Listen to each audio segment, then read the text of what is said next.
Welcome to our second blog. I had John Guest on the first one. Today I've gone for a slightly controversial topic, and that is cycling. So, Stanford own Matt Hill, you're riding out tomorrow on the protest. Yep, tomorrow is the protest is by a campaign group called Stop Killing Cyclists. They're based in London, but not exclusively only for London cycling. That's where most of the work is done. But tomorrow is for the whole of the UK. Right. Okay. I mean, have you been cycling all your life? My passion for I was a postman for many years. That's when the Royal Mail gave out bikes to postmen, so I did cycling, and also as a child, everything else. And then I didn't cycle for quite a long time, and it's more a case of I didn't start cycling for like a love of cycling. I was cycling because I thought, well, environmental reasons really. Right. Okay.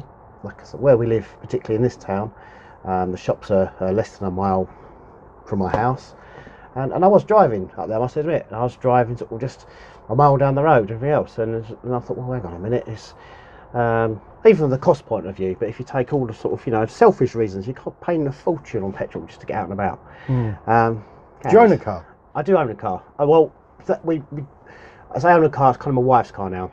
Right. See, there are issues, especially living here. In London, it's different because you've got an amazing transport system. Yeah.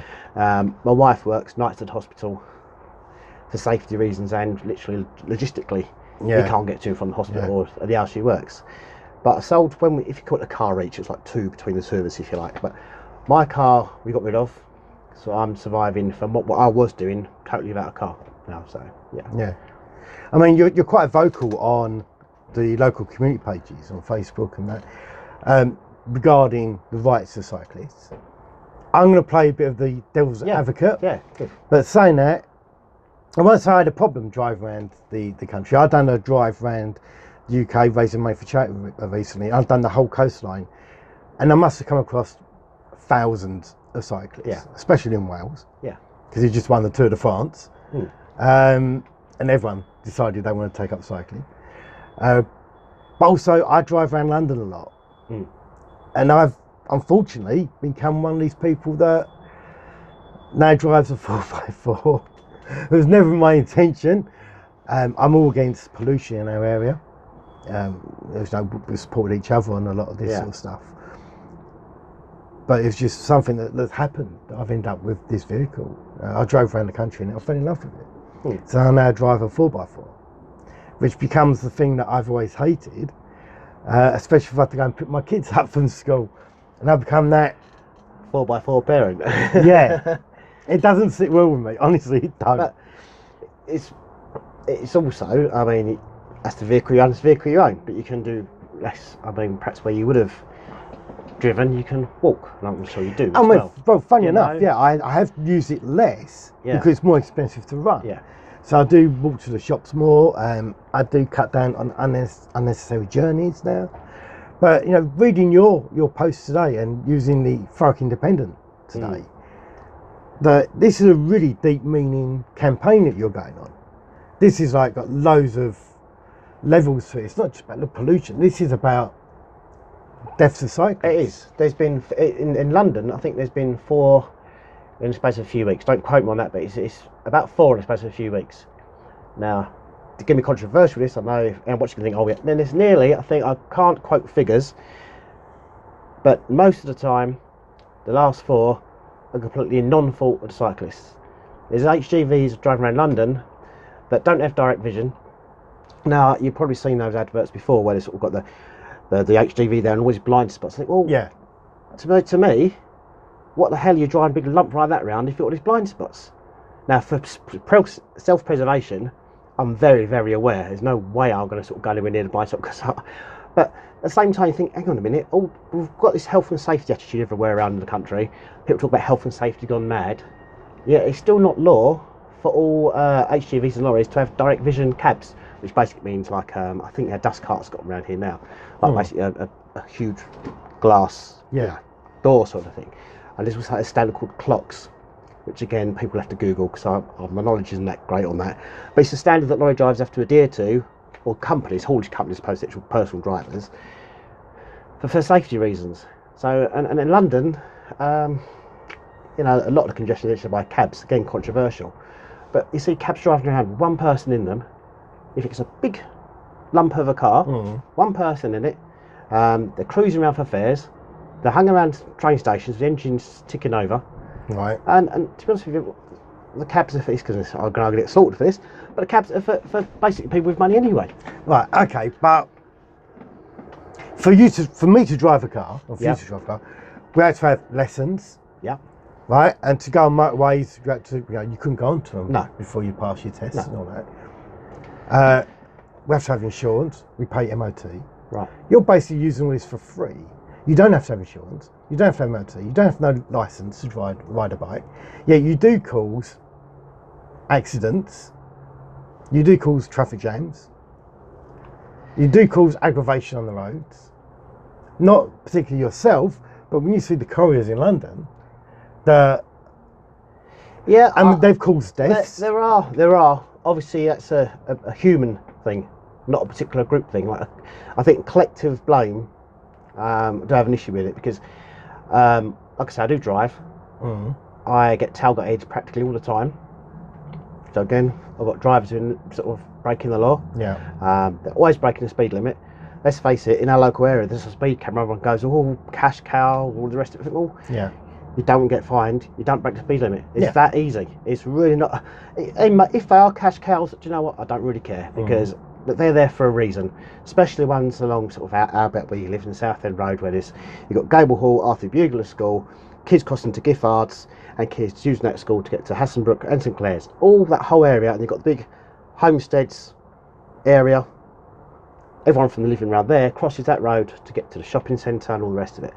So, you know, speed cameras along there, yeah, fantastic. I'll drop it to 20 if I had my way, but that's another issue. That's another I think the whole area should be 20. Yeah. I mean, again, you know, I'm playing the devil's advocate. I do agree with a lot of your views. Yeah, no, it's good. Devil's advocate, because there's no point in... But at the same time, that there are things that do get me, is that driving through London, a cyclist will kick or bang my car or scratch my car, and you know, I can chase them for criminal damage. Right. But there's chance of getting success for that, or they could lose their balance and scrape my car. They're not insured. They get away scot-free. If that was another car, they'd be claiming on insurance. Do you think that maybe one of the compromises, if you do it for a job or your main transport, then perhaps you should be liable for insurance? Insurance, a lot of cyclists have insurance anyway. I know it's not a legal requirement. That's more to do with your own personal liability, isn't it? But I think there's the personal, but there is also the sort of the third party side of it as well. And this is where... But how common do you think that is? How many people around Stanford Oak do you think have got insurance to ride a bike? With the liability bit, I'm not sure if, I mean, same to pedestrians. Pedestrians can cause accidents. They can walk out in front of a car. Do you have insurance? Do I have insurance? No, I don't. Not for cycling, no. Obviously for driving, because it's a legal requirement. Yeah, no. yeah. But don't as a pedestrian. I don't. I see cycling as an extension of walking, really, an extension of our mobility. And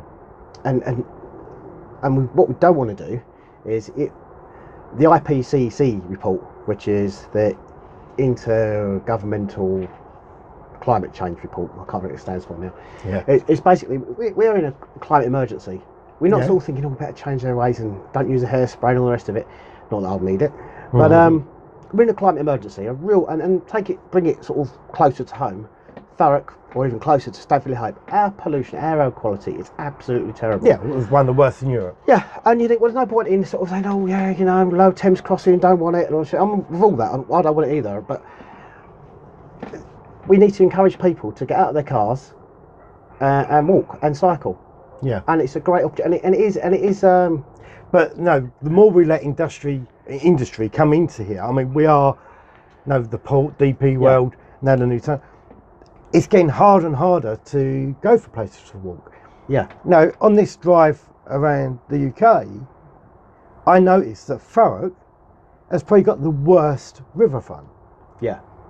Essex has got the longest riverfront coastal line in the country. You get to Thurrock, and even when you go to like Grimsby, Hull, and all these sort of places and Sunderland that you think are they're really industrial towns, but they've got these beautiful community areas. We've got nothing like that. I know you've got Grays Beach, And I know they want to redevelop it, but for me, I think we'll be losing a lot of that culture. I know kids going down there with that little beach area we've got. It's just not very nice. We've got Rainbow Lane down here that we used to, as kids, go down there, and we had a proper little beach down there. Yeah. Now it's all closed off. You can't get down there. When you go to Hull or Felixstowe, you've got people love to sit there and watch the ships come in. Yeah. They love that. So we've closed off our access to that. You know, you've got a cycle path down there, but it still comes, potholes. Everywhere's potholes. Yeah.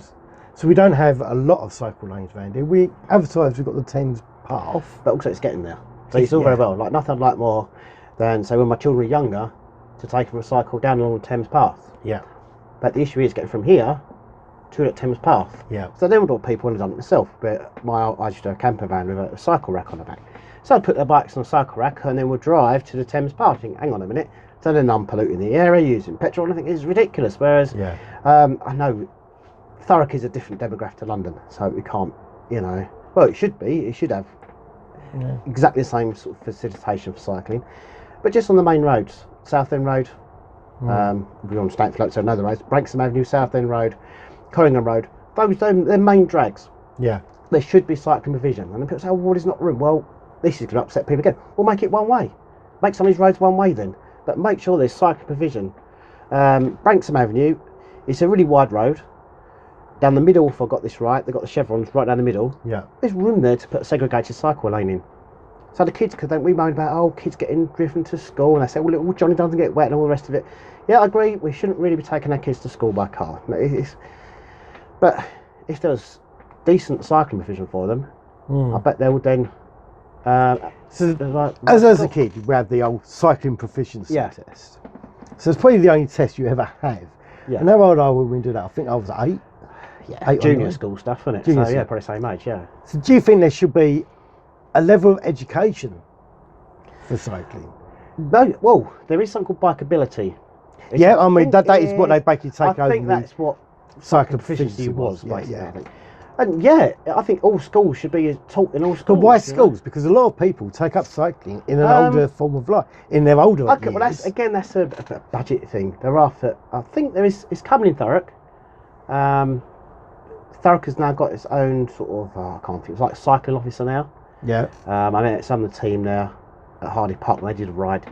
And I think there will be provision for sort of cycling instruction, whatever. It definitely is in the London boroughs. Again, it comes but if you are intending, there's a difference between riding a bike off road, right, mountain biking and all that, where generally people do take their cars, unload their bikes, then street on road biking. So if you intend to use your bike, do you think there should be an education program strictly for riding your bike on the road?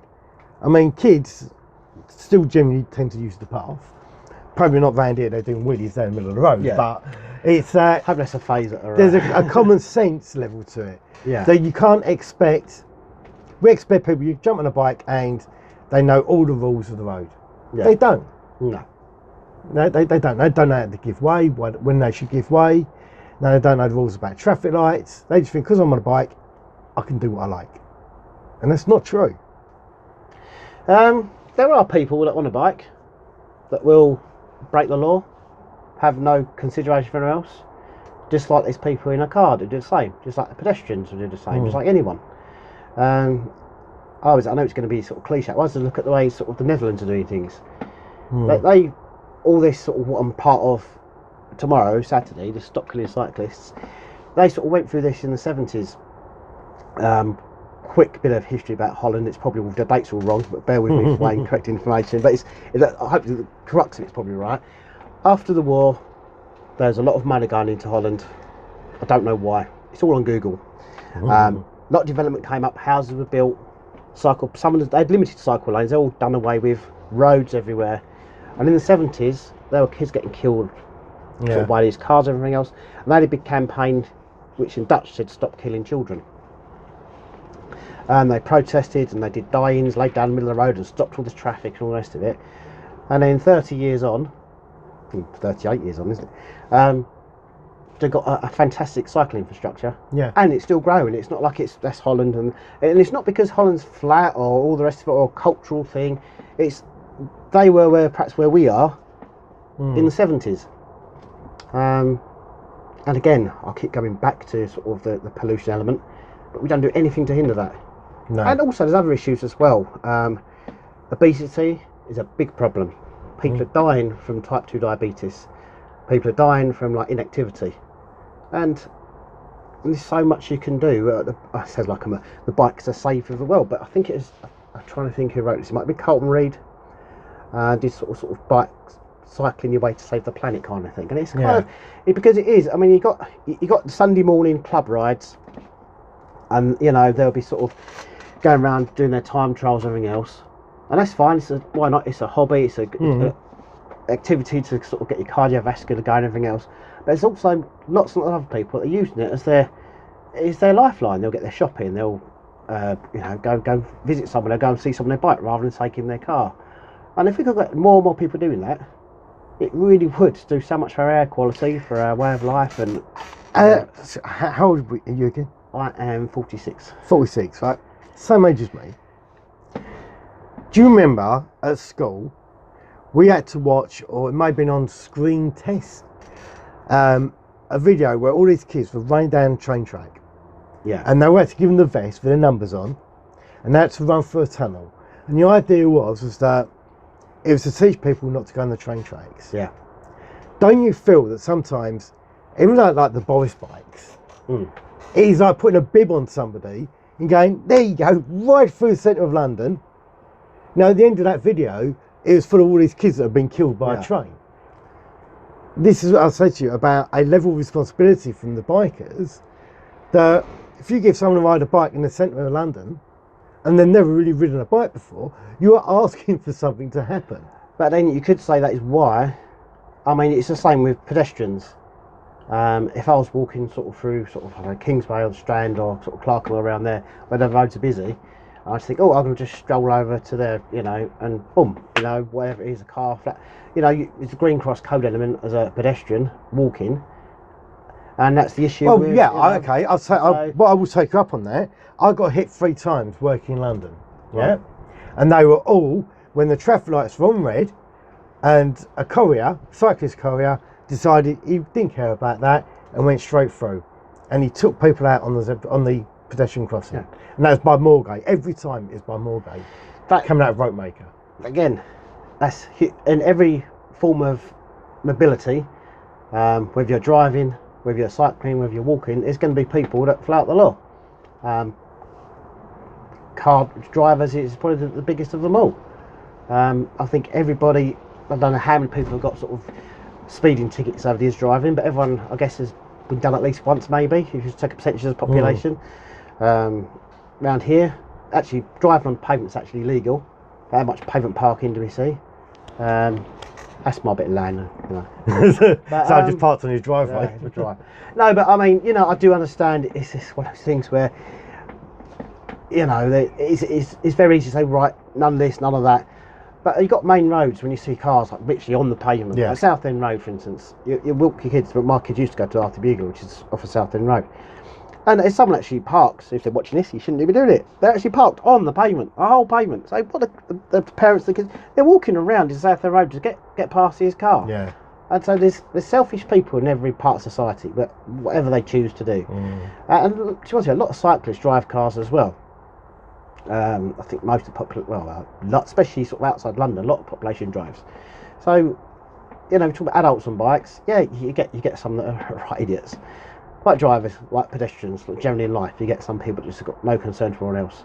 But I can't see that as a collective blame for a particular mode of transport, or people using a particular mode of transport. The red light thing, you do see cyclists jump red lights. You do. Common as anything. Not being self-righteous, but you do. Now there's two sides to that. I see drivers jump red lights all the time. Actually, someone talked about an HGV driver jumping the motorway lights the other day. But if a driver gets caught, they get points for their licence. If they get caught. They've not got cameras. Well, there's a lot of them have got cameras. In London, and you can't really, though. The thing is, you can't. No, hold on. There's a level of responsibility. Yes. As a driver, yes, we get points on our licence and a fine. Yes. What do you get if you get caught jumping? But you can. There's a fine. Yeah, but you don't There is get a fine. points on your licence. You're going to end up being banned eventually. Well, would you equate it the same with jaywalking? Jaywalking, unfortunately, is not a law in this country. It might be on the motorway, but again, don't quote me on that one. But again, there's a big difference between if a cyclist jumps a red light. I'm not condoning it in any shape or form. There is something called the Idaho stop, which is another side issue we could go on to. But if a cyclist jumps a red light, they're not going to do something near damage. More than likely, they're going to hurt themselves. I'm not condoning it. I'm not saying they should. Yeah. But the level of damage a car can do to the level a cyclist can do is astronomically different. Cyclists jumping, I'm not saying I'm not condoning it. I'm not condoning it. We were saying recently that was it Hyde Park, where the pedestrian got killed by a cyclist. Yep, and that was again figures. One is one too many. Let's get his perspective. One is one far. It's not the only time it's happened.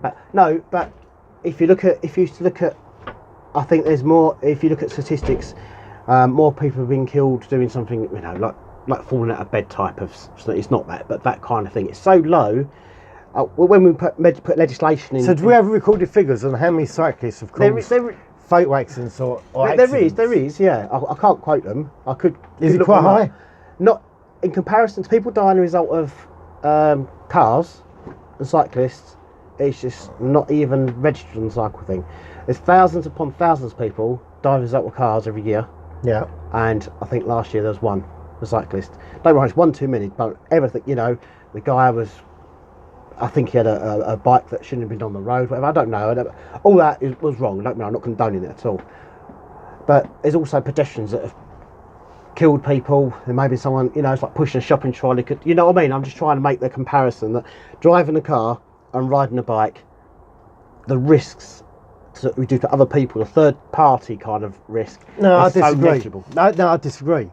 Well, the facts say different. Well, the facts are that you are riding down a road and perhaps going down a hill at 30 plus mile an hour.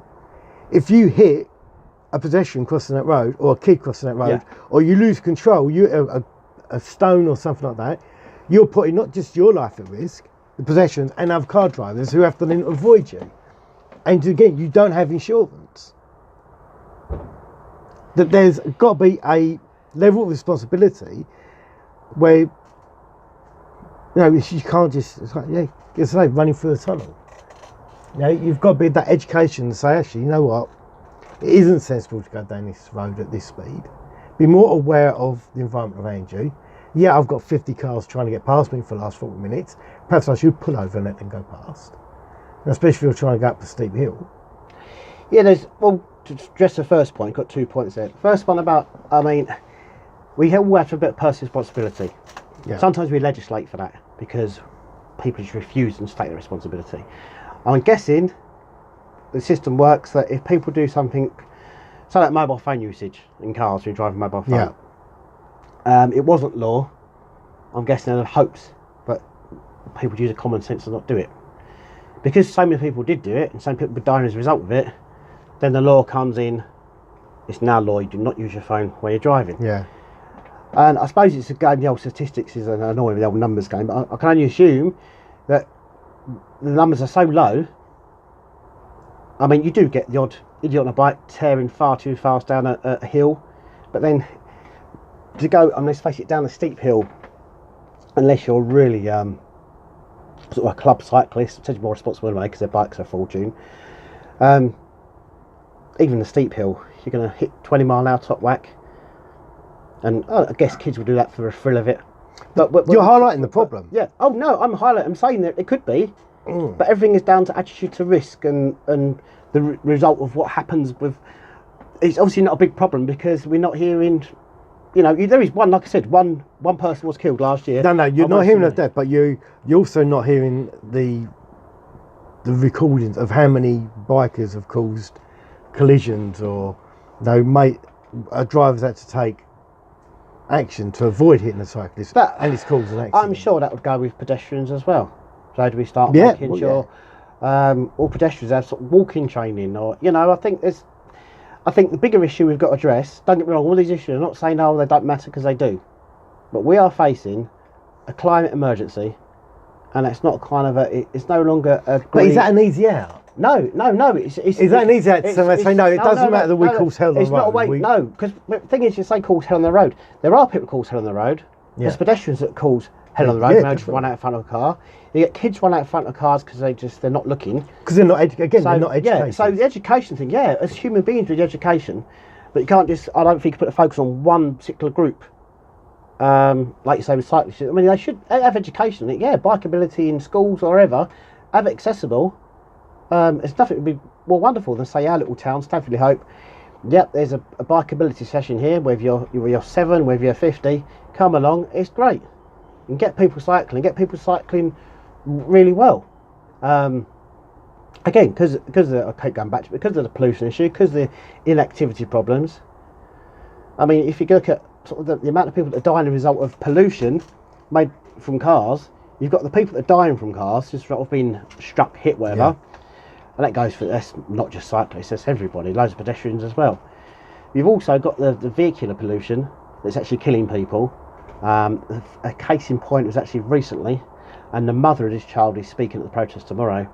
I can't think where it was, but she was walking to school and she had some sort of respiratory illness or something, but she died as a result of vehicular pollution illness. So I mean, there's something we've really got to address. So we've got the crossing thing coming up soon. Yeah. The opening day. Yeah. Would your group come down there and stand outside and say your pollution is killing people? They may well do. I mean, I can't speak for them. Tilbury, Stanford has always had such a high element of asthma and breathing problems. Tilbury, again, there's recorded deaths there. No, air pollution in this area is killing people. Yeah, it's blazed over. Now, we are so polluted because predominantly west wind is dragging it all coming over from London, Dartford Tunnel. It all comes over to Stanford where it sits. And it was even worse when we had the oil refineries. It also just sit over us. Now they're going to build a new tunnel there. Then it's going to reduce the cars and go past faster because they're not going to be held up traffic. We know that's not going to happen. And there is an induced demand thing. From personal experience, I remember when the A13 was widened, when I was driving, and at the time I wasn't environmentally aware. It wasn't a thing to me at the time. I was up to my 20s, I guess. It just wasn't on my radar. I used to get a train into London. I used to go to Ruskin Arms pub or football, or I used to get a train in because you go along the old A13 past, I think it's Rainham Police Station, all around there. Driving was an absolute nightmare. It was awful, so you wouldn't drive, you just got a train. Yeah.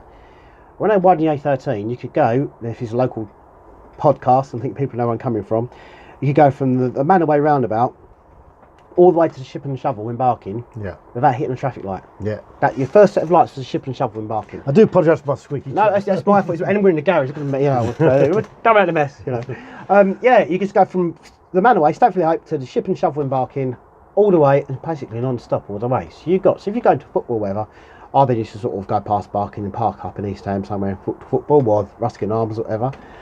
And you literally used to be able to get there non-stop really quickly. Of course, that became really so I decided then to move from the train to the car. I can't be the only one thinking like that. I think, well, this is better, isn't it? Oh, so he's paying out for the train fare and all the rest of it. I suppose loads of people then think, okay, I'm going to drive now to football, or I'm going to drive to wherever. And so again, that induced demand. So the same goes for Lower Thames Crossing. If it does temporarily solve a problem, but making it a little bit sort of easier, not thinking, traffic. I'll go there then. So then more people use it. At the moment, say I want to go shopping in Bluewall, so not that I'm great for love for shopping anyway. I think, no chance. I'm not going to do that. I'd totally get pulled by the Dartford Tunnel. Yeah, no, you wouldn't. But if that was all running nice and clear, you might think, let's go for a change. Go there, shall we? Straight away. So I think the solution to that is a big digression from cycling. I think we need to encourage public transport, and an article I did write in your Thurrock was carrot and stick. Now we'd have to have a carrot. You can't punish. We pay enough. Well, my thing was put a train. If they said put a train connection, and fares got to become cheaper. Train travel has gone up in real terms since the 80s, 60%. It's got 60% I travelling mean, by train. my view was that when they had all the DP that's world, wrong. they were No, doing that's all of right, those. yeah. We should have had a link built from, say, even Tilbury or Tilbury, the old Tilbury Riverside, going over to Gravesend. Yeah. And I wouldn't have had an issue with that because it solves a lot of problems. That commuters that work over in Kent can go straight over. It will reduce the people who want to go shopping to Blue Water and stuff like that. But again, it was like not even thought of. To me, that should be the first port of call. First call was right. Okay, we're building a link between Essex and Kent. To me, the first thing to be right before we do anything to talk about roads. Let's look about. Let's talk about the tram link. I don't know how far let's get into it. Totally support it. I think it's brilliant. I don't know how far it's going, but talking about tram link. But the first thought should be right. Okay, let's have a rail network across there, where it's like a light railway type, Doctor's light railway, that kind of idea. And also back to the cycling. Any new building scheme like that should always be walking and cycling availability as well. And I put walking in with that. I see the two kind of go together. You know, it's not like a cyclist kind of, you know, want the pavement or the road. It's walking and cycling is the way to do it, and a combination of the two. You know, that's it's just again about pollution, about inactivity. And if you look, I think we'd all know that if there's a footpath or over from like Southend over to Kent, we'd all be using it. Oh yeah, we'd all be using it. I don't know sort of the architectural side of it, whether it's physically possible, but you think sort of Tilbury to Gravesend, you know, that little ferry is quite well used, I think. And if there was like a Greenwich foot tunnel that goes under it or bridge over it, whatever. I mean, again, and you got to ask, why wasn't it done years ago? Well, yeah, and why did we? I know why they closed Tilbury Riverside as a train station, because it was just holding up. I suppose it wasn't demand, I guess, at the time. Just no demand for like the old beaching cups, whatever that was. But that's another tangent. With all this information that's becoming, it's been there for years, but finally, the BBC and Sky and all the rest of it. Funny enough, on the Sky News, Donica McCarthy, become a good friend of mine, who's heads up the Stop Killing Cyclists campaign. He was interviewed on Sky News the other day about it. Showing his house, an eco house, and it's great. It's like triple glazing and everything else. And he's a living and breathing eco, living human being. I mean, he puts me to shame. There's issues I've got to address in my life when it comes to what we're doing to the planet. Such a change, I lost myself. Yeah, but I mean, which they closed Tilbury Riverside Station, but if that was keep going, if that was still an opportunity to go there, well, you can go there and then whether a foot tunnel, whatever, to Gravesend or wherever it happens to be, wherever these bridges or whatever. I think we've made things slightly more difficult now, and I think sometimes that decisions are made with the future in mind, like the local airport or. Yeah, and all this they want to build up in the estuary. Was it the Boris Island? Yeah. And if you put another great big Dartford bridge there, of course you've got the planes coming to Southend, won't be able to go over it. Yeah. So it becomes more issues. The more roads they build, the more you're hemmed in. We kind of like we talk of the. I heard somewhere that Essex or Thurrock's got more roads than any other county or something. I don't right. I mean, you're very much barricaded by roads. You're actually hemmed in. No, I think I have an issue. Take cycling right off the equation. If someone wants to walk somewhere, it is a bugbear of mine that I couldn't walk somewhere if I wanted. Say I wanted to walk from here to Harvester in 5 Bells for a meal. Yeah. Now I've got to take my life in my hands walking along that road. What was the old A13? Why the hell can I not walk somewhere? Where's the driving provision? Yeah. There's a cycle. It's not a cycle lane. There's a bit of road with a broken white line. It's fading with some cycling logos on it. Say cycling it, but again, it's a broken white line, so it doesn't mean anything really. Yeah, I mean, I walked for that fundraiser. I walked from Stamford up to Southend Pier. You did, yeah. And walking along that road up by the garage, Eastern Garage. Yeah, that was terrible. It is taking your life in your hands. All the footpaths are overgrown. We'll end up walking down the cycle path. Yeah. No one took notice of it. Oh no! When I'm, well, you can hardly see it now. When I'm either cycling or driving down there, I mean, I see sort of people either jogging or walking using the cycle path, and where are they supposed to go? There's no, you cannot walk it. No. And again, back to that, walking has priority over everything, in my opinion. Yeah. In London, there's issues with sort of cyclists using the canal paths and stuff. I do it, and it's a lovely ride early Sunday morning along Regent's Canal or something. But if I'm really honest with you, so hypocritical to say this, I don't actually agree with it. No. It's a very crowded area along Regent's Canal. One of those, it's a lovely cycle. It's a lovely cycle, but it's a lovely walk, and it's very crowded. And I think, hang on a minute. And at some point, I'll get embarrassed really. If it got crowded, I'm cycling on a bike, and I saw people sort of moving out. And I thought, hang on a minute. I felt no, you know. So there should be a proper choice for cyclists. Think, right, that's a route there, and they go. The cyclists go along the canal. There are some who do it for leisure, like idiots like me did it, think, oh, it's a nice Sunday morning ride, but some that it's a safe route to travel around along the canals. But so yeah, walking should always have priority. I mean, I prefer to walk around London than to use the tube. Yeah, I love it. I love walking around there. You see more anyway. And you tend to get there pretty quick as well. If you know it pretty well. As long as you've got your sort of idea of how the compass works, kind of thing. And but again, that is where by walking around London, not using the tubes, is where I do meet a lot more cyclists around London. Oh yeah. They don't seem to care that they think the law is totally on their side, and don't give two hoots about the pedestrian. Well, no, there are those that are like that. Goes without saying. I'm not, but that goes for all parts of society. There's cars that you'll be in a car, you'll be crossing the pedestrian crossing in London. They're tooting if you dare be on there when it's there, the traffic lights sort of going sort of amber to green for them. Oh, it's, get out of my way, tooting. We're in a big car, so everything is geared around the car-centric society. Any development going on.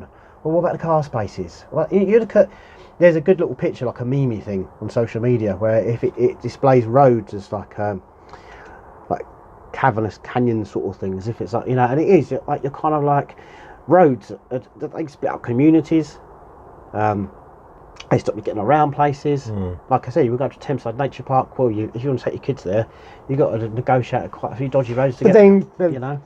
It took me 3 hours to travel, 30 miles in Cornwall in the summer, because you had two cyclists riding side by side down a long lane. It's probably like a 20-mile lane, right, that had pullover points to let other cars come to you. It's so narrow that if a car comes towards you, you had to pull over, let it go through.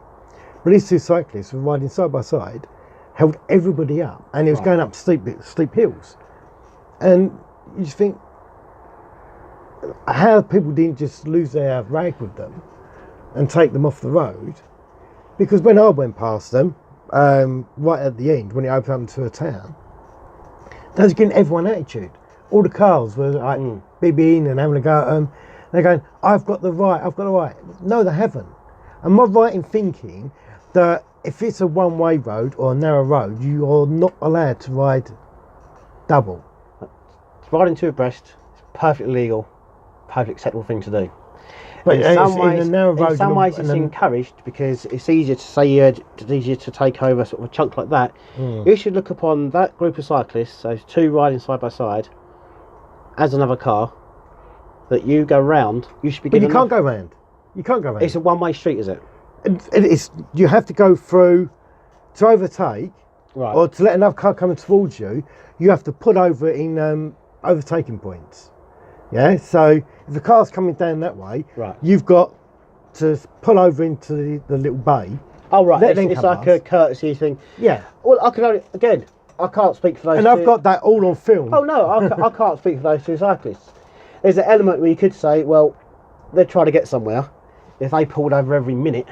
But they cause at least a 15-mile tailback. There's times I've been cycling, though, when I've been trying to get somewhere, or walking. Well, to take it back to walking, when cars have caused me to wait for ages to cross the road. Thinking, come on, all these cars. Or if I'm cycling somewhere, traffic's right, I think, look, if that was out the way, I could swoop down there and keep out of my way. It's about all being tolerant and courteous and patient with each other. Exactly. So they should have pulled over and let the cars go through. But that's not. You can't. That's a collective thing. Those two cyclists. So that's a collective thing. What you're saying about? Oh yeah, that's what I'm saying. So we've got to look at. Everyone has to sort of do their part, play their part. I mean, if I was sort of cycling, and it was a sort of more than perhaps a mile, whatever, And I think, right, okay, I'm going to, you do, it's courtesy. That's common sense to that's say, human, actually, look, I'm looking behind, I can see, yeah, I'm holding up all this but traffic. that's a human. Even decency. farmers do that. Oh yeah, in the tractors and stuff. Yeah. But that's a human sort of, I mean, there's a difference between that. I mean, I did get held up coming through Scotland of a guy, he must have been 19, 20 stone, was out riding his bike. All power to him, he's trying to get healthy. He's going up a long 24% gradient, and there's about 15 cars, 20 cars behind him, and he was struggling. And he's taken up all the road, he's wobbling all over the road. But I think all the drivers knew that he's doing this. It's a sense of achievement for him. We don't want to bother him, and we'll stay behind him, and you're winning him on to complete it. And when he got to the top, we all took our own saying, well done to him. That's it. But there's that, and then you've got the people that, no, we're free abreast going up this road, and we're not pulling over for nobody. That's human beings for you. Like when I'm in my car sometimes, we go along South End Road, I'll be seeing someone on a bike in front of me. Yeah. And I can sense they're looking behind. And I'm thinking, look, South End Road's a really dangerous road. And I'm thinking, I want to say to it, look, like, it's fine. I said, it's not a particularly long road. If I follow you all the way down to the end of the road until we get to B1007, the One Tree Hill, Lampett's Hill bit, if I follow you all the way down there, so be it. No problem. If I ever take you, I'm going to take you when I can give you at least 1.5 metres clearance. I'll go into the other side of the road to overtake you. I won't be going skimming past you. And if I can't do that, if the traffic is coming towards me and it's busy time, I'll be patient and wait, because it's a mile long. From 2 minutes, 3 minutes, I'll have to go with that. And that's as a driver. It's all doing a bit. Again, if there was a proper decent cycling infrastructure, you would have that at all anyway. Like if you go along the east-west embankment, one in London, which is a fantastic piece of cycling infrastructure. I've got to say, it is amazing. It goes, it starts, what's it called? CS2, I think it is, Cycle 2. It goes from Barking, some quiet ways, the bit through Cable Street round sort of the East End's could be a bit clearer, but it's still quiet roads. But then when you get to sort of Tower Hill area, you go from there to Westminster, all segregated. Yeah, and it's brilliant. It's so good. So great. But I mean, I would still say that education is the key. Yeah. I think for drivers, they need to be either re-educated or they need to be more stronger part in the test of understanding cyclists. And the passing bit. One point you should. No, they're passed. I've seen people. It should be one. That is the biggest risk. Say as me as I ride a bike. I'm not a cyclist. I have to ride a bike. I don't see. I'm not a driver. I drive a car. I'd like to go car free. I'd love to go car free. And that is my end game. Now I've got a few issues to address. I've got domestic issues to address to that, because me and Caroline don't agree with that totally. And there's a few, but that is my end game, is to go car free. Yeah. But at the meantime, I'm a driver, I'm a cyclist, and the biggest threat to me is when I ride my bike is close passing. Yeah. I came close to it. I actually thought I might have died. I'm not going to name the company it was. I did, but I'm going to do it again now. I was going towards Dunstable Road roundabout. People will know that. There's a transit van behind me. I was approaching the roundabout, so he should have been slowing down, but he shot round to overtake me, and I got panniers on my bike, bags on the side bike, and he literally skimmed them, and I thought, oh dear, I thought that was it. Yeah. And I'll get close past, every time I'm on bike, someone will close past me. And the other bit I will say, because if anyone's watching this has experienced being behind me, where I do what's called riding primary position, or mouthful. Yes, I've seen you. In middle of the road. I've seen you. That is from, I do my shopping by bike. Yeah. When I can. I ride from Morrison's, or the shopping centre, down Springhouse Road, I think it is. Yeah, down Springhouse Road. Now along there you've got those little islands all the way down. Yeah. Now there, if a car's behind me, I'm going to take all of about a minute and a half to get from there down to Gordon Road. I'm not going to pull into the curb, because they haven't got enough room. If they want to overtake me if I'm going down there, they're going to give me as much clearance. That's all they're going to give me. So I'm sitting in primary position, taking the road in the middle of that lane, not in the middle of the road, in the middle of the lane. I was behind you the other week. Was it you? Yeah. Oh, so you can't overtake me. That's not me being arrogant. That's not me up yours, and you're not going to. But that is me thinking, if I pull over, you're going to attempt to get past me and put me at risk. I mean, but see, I'm fine with that. But immediately on the South End Road, where you're putting people's lives at risk if you are riding that. They're getting held up behind you. Right. It's a dangerous road. But because you say it's wide enough, the Southend Road, for a cycle lane. yeah. I don't know if it is because of the bends. I mean, I know when cars are parked, come up to Nursery Hill, where all the accidents tend to happen. Yeah. Which is the only place that hasn't got a speed camera at the moment. Quite funny. And it's where we've got recorded death on the road there as well. Yeah. A pedestrian got run over, a young boy. There's no control over there. It's so narrow, all the cars still park along the side of it. There's always wing mirrors laying in the road. Yeah. You get that with a cyclist, oncoming car, and a car trying to overtake, it don't end well. No, but the issue there is, see, I know the exact junction you're talking about. Yeah. I'll be riding, when I go past that row of parked cars, I'm not going to ride close to them. A few reasons. One, kind of swing the door open and I'm getting squawk doored. If I was riding close to them, the cars are going to try and squeeze past me and that row of cars and beat the oncoming traffic. So I'm afraid I'll take the position again. It's, what does it last? 20 metres? I don't know. 20, 30 metres. All of less than a minute for me just to get from there around it, and then that's fine. So people can wait 30 seconds. And it's about patience. But, that's it, but people don't do but it. it's patience. Mostly it's patience and courtesy. You know, there's no road. We talk about SS17, well, maybe Fobbing is a long one, isn't it? But generally, none of the roads are that long. They can be held up for that long if you're just going to keep people safe. If it becomes sort of... But it does generally just cause more traffic. I mean, going through Wales after... Yeah. I forgot his name now. Won the Tour de France. I know what you mean. See, I'm not a sports cyclist. Yeah. I'm enjoying. I do belong and to. I went there. He went the next day. Going through Wales was a nightmare. Yeah, but because everybody was out on their bikes, and the traffic just went on for miles and miles and miles. I do see that. But traffic causes traffic. Yeah. You know, it's all these cars are held up. Oh yeah, but that's because they're in their cars. I think, well, if it's that much of a problem, if you're able, don't get in your car. I mean, I know there's elements and they go, oh yeah, what about me, this, the other. I think, yeah, like I say, when I talk about the car parking issues, we can't go on that today, go on forever. But my thing is, car parking, make it mostly disabled. So it benefits everyone. So those people that can't walk or ever struggle for walking difficulties, saying that, cyclists have been a great people with disabilities as well. I've got a good friend of mine, if he's watching this, he probably will, a guy called Wolf Simpson. He's got problems with his legs. I don't know what. He'll probably put right in a comment now. Cycling has been his lifeline. So, but all that aside, disabled spaces for people that really need them. We do need that bit of stick, but with carrot. I'm not saying all, not having a motor. I mean, I've got a bike. My daughter's got a bike. Yeah. We go out for bike rides every now and again. I would probably go on it a lot more if the drivers were educated. That what I've come across. I'm also a volunteer for Sustrans, which is not so much campaigning. It's a very worthwhile group. And what we do in the area, we go around picking up broken glass, picking up rubbish, all that kind of thing, and just it's a very community-based sort of led thing we're doing. But we had a little thing at Hardy Park. I could stand there chatting to people, and the biggest thing I come up chatting away. So, do you ride your bike? Blah, blah, blah. The biggest thing I come up again was, I would love to ride my bike, but I just don't feel safe. And I hear that all the time. I bump into people. I saw a lady riding a bike on pavement literally a few months ago, and I stopped and I said, right, it's really careful in case I was having a moment, because I was. Can I ask you a question? I said, well, why are you riding your bike on the pavement? It's a Southend Road. She was perhaps in the 50s, I don't know. It's because she doesn't feel safe. That is why. But there's people that say, I would love to, but no one can ride bikes around here. And the ironic thing is, when me and my wife would cycle, do a lot of cycling in London, do a lot.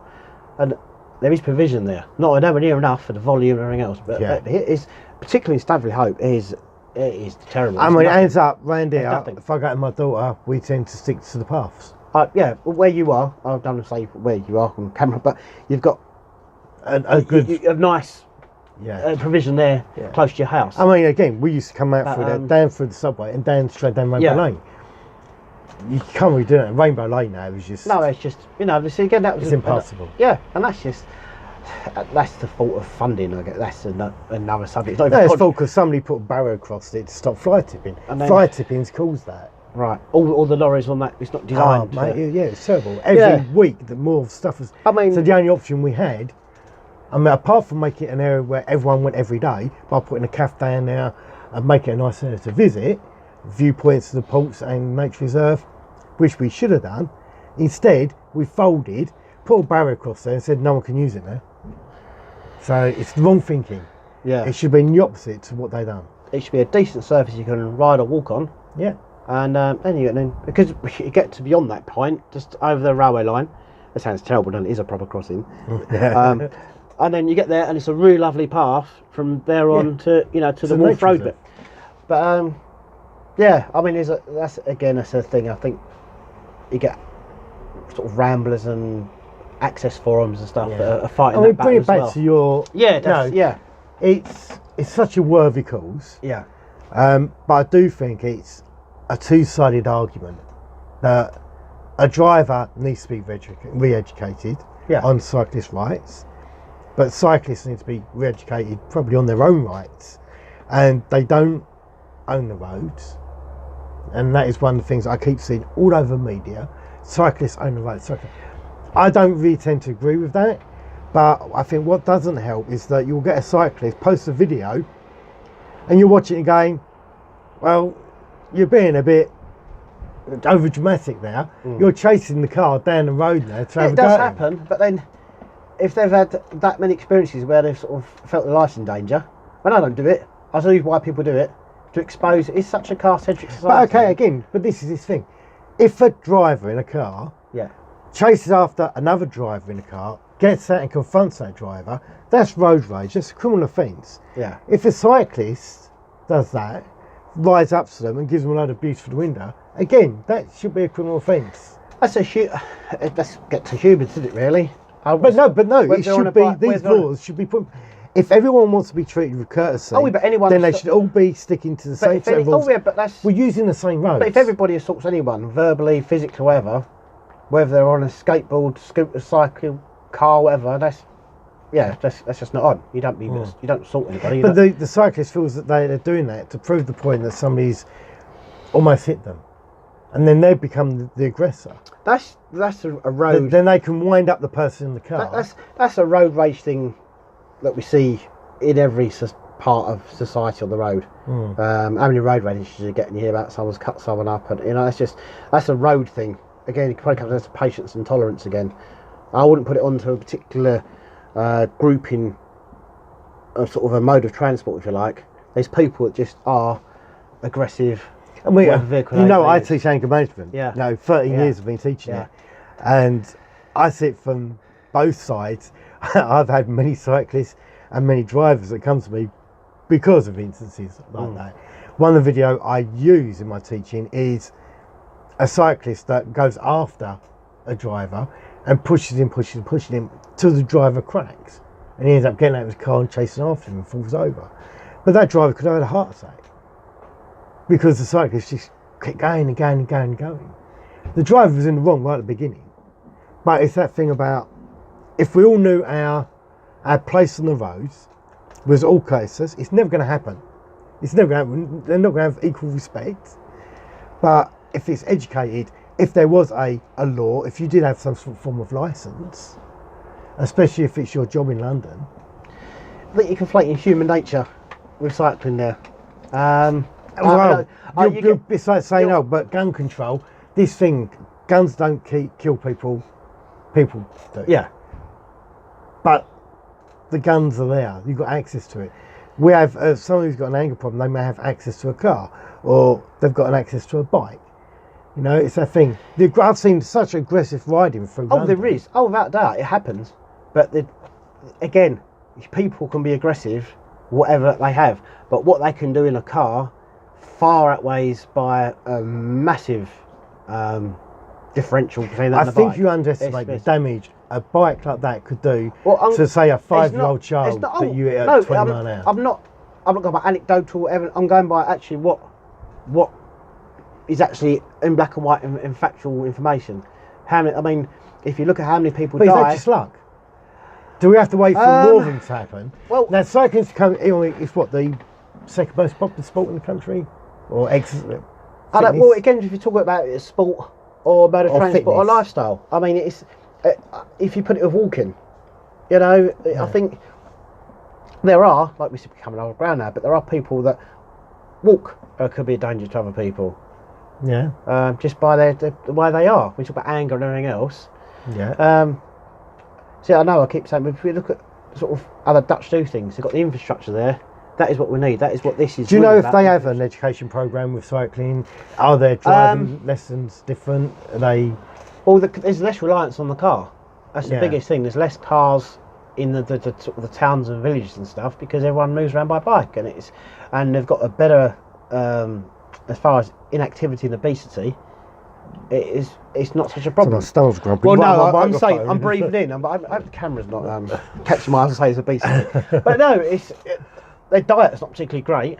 In Holland, there's something called stroop waffles, which is like a syrupy, caramelly, waffly, lovely sweet thing. So the diet's not like they're kind of having these amazing diets. It's just, you know, it's worse or better than ours, I don't know. But I don't think it's a particularly good diet. But they don't have such a problem with obesity because they're so active. Again, you'd have to move to Norfolk and use their flat roads. Well, yeah, flat roads are nice. No, well, funny enough, when you drive around Norfolk, I don't really see many people on bikes. No, I don't know about it, but It's the flattest road. You go to, coming back from John O'Groats, amount of people were riding from John O'Groats to Land's End. And you think, that's a big task. Well, it's something you'd be interested in doing. I'd like to do something like that. I'd just sort of make it a sort of some fundraiser, but you know, I'd like to do something that's like a big, set sense of achievement. Yeah. But I like long distance. I'm not interested in getting anywhere fast. It's not me. I'm my bike's set up for touring type of. Yeah. I mean, I've always wanted to walk John O'Groats, Land's End to John O'Groats. Yeah. And when I was a kid, you know, it's something I really wanted to do. I've had a compromise, and I've driven John O'Groats to Land's End, which is completely cheating. I went the long way round the coastline, but you know, there's a certain thing that I'd love to do it, and I think for you, it's one of the landmark things. I would love to do it. Riding for it's a case of fitting around the family and the kids and everything else when the time's right. I mean, I will do it when the time's right because I think it'd be good. Bring the family along. Yeah, but yeah, we'll get sort of. We did have a tandem actually for a little while, but yeah, with the cycling, and I'm not here to sort of lock horns if people in the area want to do cycling. I'll make the same available to sort of show them around, show them the limited amount of cycle paths we have got. Yeah, definitely. We can get from Rookery Corner, that local people will know where Rookery Corner is, I guess. You can get there to Lakeside, really. It's all practically, I think it's all off-road. It is you can. Yeah, it is all off-road. Issues there, you've got that Alsicott roundabout. Which is This is all going to change now, isn't it? But that's, you know, that is where there should be some sort of facilitate some sort of crossing there. But yeah, we can, once you get to certain points in the area, the quality is pretty rubbish. Which is a cycle path that does run from the Lakeside is pretty awful, to be honest. But at least you can ride on it and you can do it. So anyone wants any sort of help with that, yeah, just track me down. Dark Cycling Campaign. I mean, the other option is cutting down full Tilbury and going on the waterfront. You get blocked at Grays. Is again that coastline doesn't fit into good. It stops at Grays. You go to Grays. What's Grays Beach area? Grays Riverside. You go so far and there's nothing. And if you kind of get round that nothing by going around the town and the roads, you can get to Tilbury Fort. Yeah. And then you can get from Tilbury Fort to Coalhouse Fort. Technically, it's a cycle route, but then you got. But I've done it on the bike. It's dodgy. But you got to lift your bike up this awful stair over the seawall thing. Yeah, I was down there watching the whale the other day, and and I've done it, and then and I mean my wife did it actually. But it's a Thames pathway, isn't it? But you can do it. It's better to walk it really because cycling is a nightmare on that bit. But you can do it. It could do lots of. But I always think to myself, it'd be lovely to be able to go from sort of Rainham Marshes and beyond. To the whole coastline would be great. I mean, I'd love to be able to walk down the bottom of my street onto a path that took me right away along the embankment. No, without having to come off of it. That'd be great, wouldn't it? Yeah, I mean, that'd just be lovely. That's nationwide planning. I think we have. I'm really not bashing motorists there, but we have just built such a car-centric society. Yeah, everything's geared around a car. It's not even on the. It's not even a thought. It's not even a thought process. It's we turned our back on the train. Yeah. We turned our back. And we're paying for it now, really, on pollution bikes. and everything else. So, but yeah, my aim really is just to get people out on their bikes, make them feel confident on their bikes, or help them feel confident on their bikes, and just get more people doing it And save lives. Yeah, well, yeah. And this particular campaign, is about, it's basically a battle for infrastructure. It's not a kind of, it's not a dig at motorists. It's we need proper infrastructure. Yeah, I mean, I that we need 100% back you. I think it's a really important campaign. I know I've played. Oh no, you've got it, because it is, and I kind of hopefully address some of those issues. You may not agree, but I wouldn't do anything that would want to hinder people getting out on their bikes. It's the most efficient form of transport. It gets you there quickly. It's not actually that hard. With a minimal amount of effort. Yeah. It's a great way to keep fit. Yeah. Well, thank you. Thank you, Shane. It's been really interesting talking to you, and I'll give you a toot next time I'm joined you on the bike. Yeah, cheers, mate. Good luck for your Cheers, ride mate. out. Thank you. Cheers.